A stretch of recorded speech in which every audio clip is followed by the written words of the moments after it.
Now, there are lots of philosophical brands in politics, and I got to tell you, most of them do not mean much. You've got these moderates and modern liberals, wets, dries, progressive, left and rights. They're all just words that are used to mask a general lack of commitment to any true political philosophy and often to lull others into a false sense of complacency. You know, the moderates, for example, in the Liberal Party, they're the most Stalin-esque in their factional collectivism. If you don't do exactly as the faction chief want, well, you get cancelled. Labor are just the same. So some political labels, though, have much longer histories, and they're the ones that people shy away from. Marxists, socialists, communists, they're all on the left, of course. But others, conservatives and libertarians, are labels that are generally applied to the right. What do they have in common? Where do they differ? And that's the subject of tonight's Talking Points memo. And joining me to discuss them is libertarian-minded Gideon Rozner. Gideon, great to have you with us. There's so much to get through here. We could have a whole show on it. But I'm going to kick it off with number one. Libertarians believe that individuals and individual liberty are the keys to a free society. These rights are inalienable. Conservatives believe that while self-government is the best form of an orderly society, human nature needs laws, traditions, customs to maintain cohesion and prevent chaos. That's what I've summarised it as. Where are we differing on this? I think it's a matter of where that applies. I believe that we need traditions and customs for social order and harmony. The question is what the role of the state is in enforcing those things. So a conservative would say the state's role is to conserve our traditions and our way of life and so on.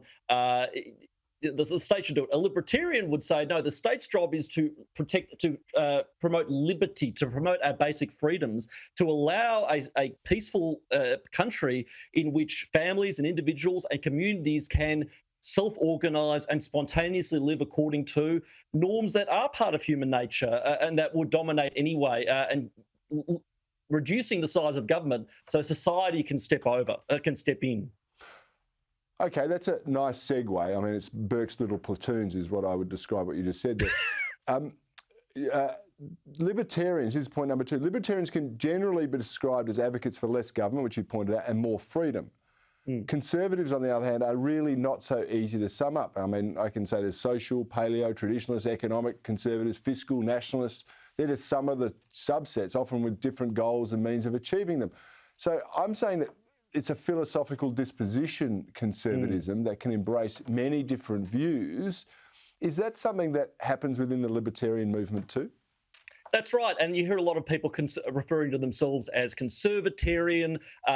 Conservatism is a very difficult political philosophy to define, Cory. I have a former colleague, or present colleague at the IPA, who's literally writing a PhD thesis right now on what conservatism is, which I really look forward to reading. But for example, I'm not conservative on social issues. I'm big on personal freedoms, but I tend to be more conservative on constitutional matters and things like that, on preserving the integrity of the institutions as bequeathed to us by the British, to interpret the Constitution as the framers intended it. So it is a matter of degree, and sometimes it is a matter of temperament.